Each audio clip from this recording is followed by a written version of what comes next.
हरे कृष्णा। जगन्नाथ रथ यात्रा से जुड़ी हुई कुछ मुख्य तथ्यों पर आज हम प्रकाश डालेंगे।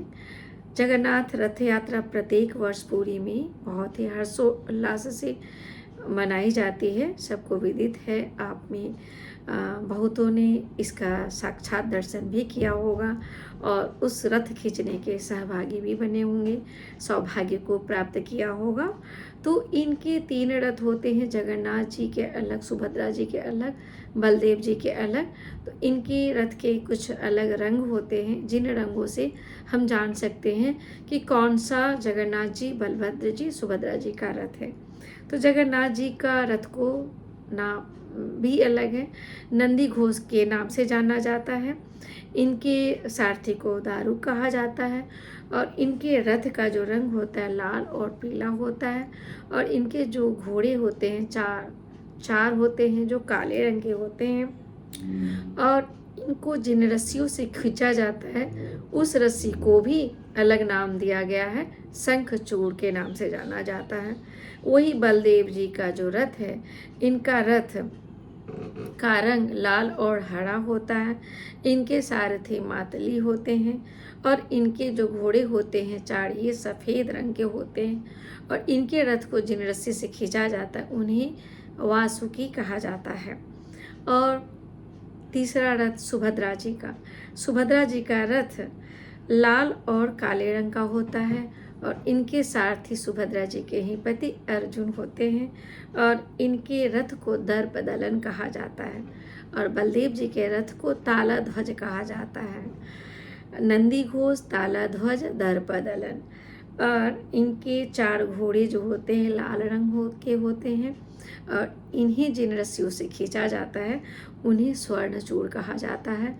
और सुदर्शन को जो है सुभद्रा जी के रथ में ही बिठाया जाता है। और सबसे आगे जो रथ चलती है वह बलदेव जी की रथ आगे चलती है। उसके बाद मध्य में सुभद्रा जी का रथ होता है और सबसे पीछे जगत के नाथ जगन्नाथ जी का रथ नंदी घोष चलता है। और सिंह द्वार से इन्हें जो है इन्हें उतार के रथ की ओर लाया जाता है, जिसे पहाड़ी विजय कहते हैं। इन्हें भक्तों के द्वारा सिरहाने से इन्हें चारों ओर कवर किया जाता है और उसमें अनेक प्रकार की व्यवस्थाएं लगाई जाती है, रस्सियाँ, कुछ डंडे आदि लगाए जाते हैं जिसमें इन्हें सपोर्ट के लिए बांधा जाता है। फिर इन्हें भक्तों के द्वारा झूला झूला के लाया जाता है। तो यह झूलाने का यह है क्योंकि भगवान श्री मंदिर से कहाँ जा रहे हैं, वृंदावन जा रहे हैं, अर्थात द्वारिका से भगवान वृंदावन जा रहे हैं। जिस वृंदावन को भगवान 16-17 वर्ष की आयु में ही छोड़े थे, जो फिर कभी वापस नहीं गए। तो यही भाव होता है, साल में भगवान वृंदावन जाते हैं, नंद बाबा यशोदा मैया के पास, गोपियों के बीच राधा रानी के पास जाते हैं। तो इस प्रकार भगवान खुशी में नाचते झूमते गाते हुए और थोड़ा विरह में भी होते हैं, इसलिए उनके आँख देखते हैं लाल होता है। तो विरह करुणा सब भरा होता है।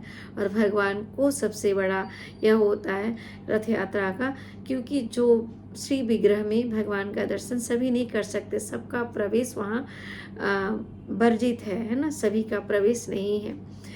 कुछ विशेष सनातन वैष्णव ही वहाँ जा सकते हैं। तो भगवान स्वयं सब पे कृपा करने के लिए, क्योंकि जगत के नाथ है, उनके लिए कोई हिंदू नहीं, कोई मुस्लिम नहीं, कोई सिख नहीं, कोई ईसाई नहीं, कोई छोटा नहीं, कोई बड़ा नहीं, कोई कुछ नहीं, कोई राजा नहीं, कोई प्रजा नहीं, कोई रंग नहीं।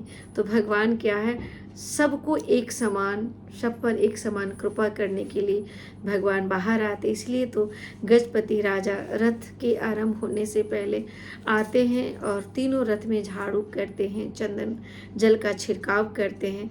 इसके बाद जो है रथ को वहाँ से रस्सी के द्वारा खींचा जाता है और इन्हें उस दिन स्वर्ण तिलक लगाया जाता है। तिलक हम सब कहीं जाते हैं तो तिलक लगाते हैं ना जाने के पहले, तो इन्हें सोने का तिलक लगाया जाता है। और इस प्रकार इनकी पहाड़ी विजय यात्रा होती, अर्थात इनका रथ जो है चलता है कहाँ, वृंदावन की ओर, गुंडीचा मंदिर की ओर, जो कहते हैं कि माँ के रूप में, यशोदा मैया के रूप में गुंडीचा माता को माना गया है, भाव वही है। तो भगवान वहाँ जाते हैं। इस प्रकार 22 सीढ़ियों से इन्हें उतारा जाता है ना। और इस प्रकार जो है इनकी यात्रा संपूर्ण होती है। तो कहते यह रथ को एक दिन में ही यदि गुंडीचा मंदिर पहुंच गई तो एक दिन की यात्रा होती है, लेकिन कभी कभी किसी कारण से यह एक दिन में यदि नहीं पहुंच जाती, संध्या हो जाता है, तो रथ को ही रोक दिया जाता है और पुनः जो है ना यात्रा अगले दिन होती है। तो इस बार की भी यात्रा 2 दिन में संपन्न हुई है, 16 और 17 को।